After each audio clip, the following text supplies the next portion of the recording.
दोस्तों नमस्कार, मैं सोनक मिश्रा आपका बहुत बहुत स्वागत करता हूं आप सबके अपने चैनल पर। बहुत ही बड़ी अपडेट निकल कर आ रही है, खास करके सभी बीएड और डीएलएड साथियों को लेकर के। तो वीडियो बहुत ही इंफॉर्मेटिव आप सबके लिए होने वाली है, तो वीडियो को लास्ट तक बने रहिएगा आप लोग। अगर आप लोग चैनल पर नए हैं तो प्लीज वीडियो को लाइक कर दें, शेयर सब्सक्राइब कर लीजिएगा।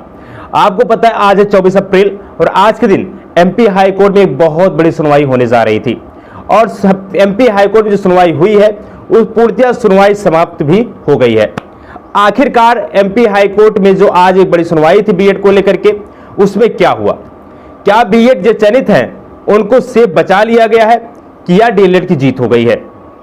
क्या बीएड के छात्र जो घबराए थे उनको कुछ सोल्यूशन मिला या फिर डीएलएड की जीत हो गई है?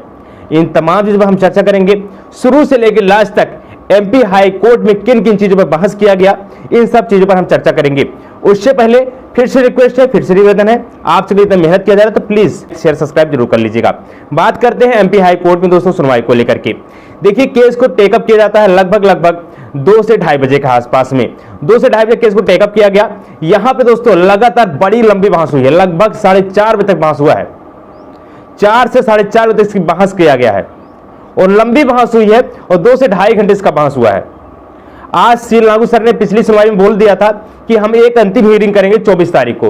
वहां पे सरकार अपने जवाब दे दे, जो जवाब मांगे गए थे सरकार से, और एनसीटी ने जवाब दे दे, और जो भी जो आईए लगाकर शामिल हुए हैं उनको भी जवाब देना था। तो सभी ने आज जवाब शामिल किया था, क्योंकि अगर आज जवाब नहीं देते तो जो खास करके बीएड की दिक्कतें बढ़ जाती। लेकिन राज्य सरकार भी आज जवाब दाखिल किया था और समस्त चीजों को देखते हुए आज श्री लागू सर ने यह निर्णय लिया कि आज केस को अंतिम रूप दे दिया जाएगा। तो उसी का नतीजा है लगभग 2 से ढाई घंटे बहस हुए हैं। देखिए, 2 से ढाई घंटे का बहस मैं आपको बता नहीं सकता हूं, लेकिन मैं आपका सारांश बता सकता हूं चीजें किस किस पर बेस पर अड़े हुए थे। देखिए, मामला आता है आज के लेकर के, जब मामला दोस्तों अगर आप लोग यूपी टीजीटी पीजीटी की परीक्षा देना चाहते हैं तो आप सभी दोस्तों मार्केट में एक स्पोर्ट पब्लिकेशन की बेस्ट बुक आया हुआ है, जो कि बेस्ट क्वांटिटी के साथ बेस्ट क्वालिटी भी आपको प्रोवाइड करता है।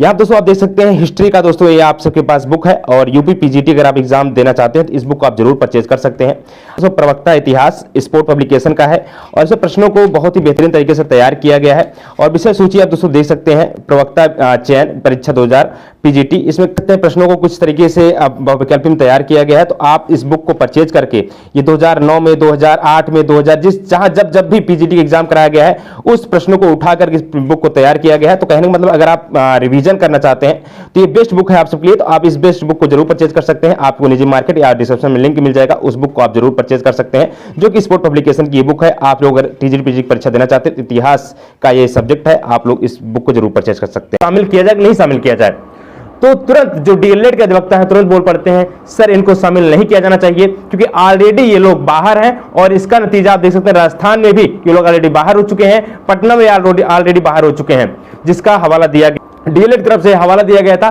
तुरंत बीएड तरफ से दोस्तों काउंटर अटैक होता है, बोला जाता है कि सर ऐसा नहीं है, जो कि हमारे जितने भी जो चयनित हुए हैं उनको राज्य सरकार खुद चयनित कराया है।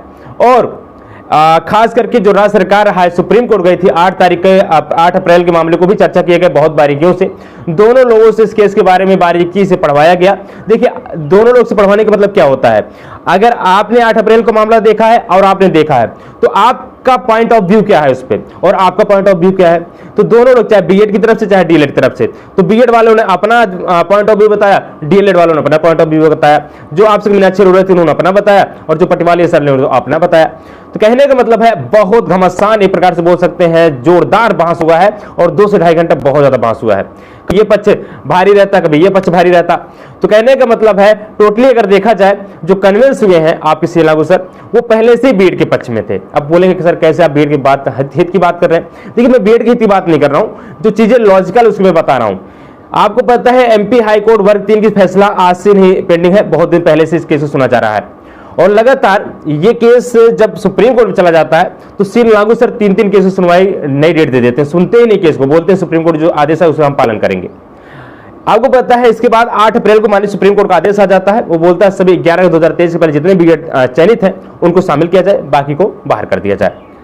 तो आपको पता है बेशक इसमें जो देखिए ये चीजें भी देखा गया कि ये जो एमपी वर्ग 3 का जो मामला है ये 11 अगस्त 2023 के बाद से भर्तियां तो नहीं है, तमाम चीजों को देखा गया।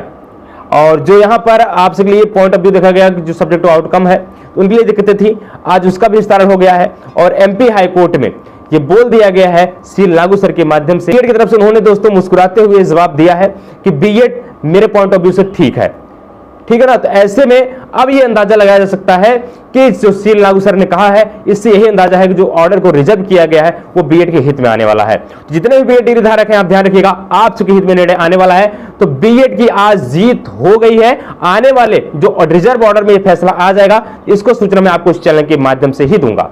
तो चैनल को जरूर सब्सक्राइब कर लीजिएगा।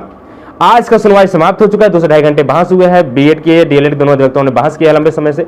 जो उसका कैलकुलेशन निकल कर आया है वो कहेंगे बीएड के हित में नजर आ रहा है और जिसकी ऑर्डर को रिजर्व कर लिया गया और ऑर्डर को रिजर्व जारी होने के बाद ही सारी चीज ज्यादा क्लियर कंफर्मेशन मिलेगा। तो बहरहाल जो अभी तक अपडेट है वो बीएड के हित में नजर आ रहा है। ठीक है, बहरहाल जो भी अपडेट आएगा चैनल के माध्यम से बता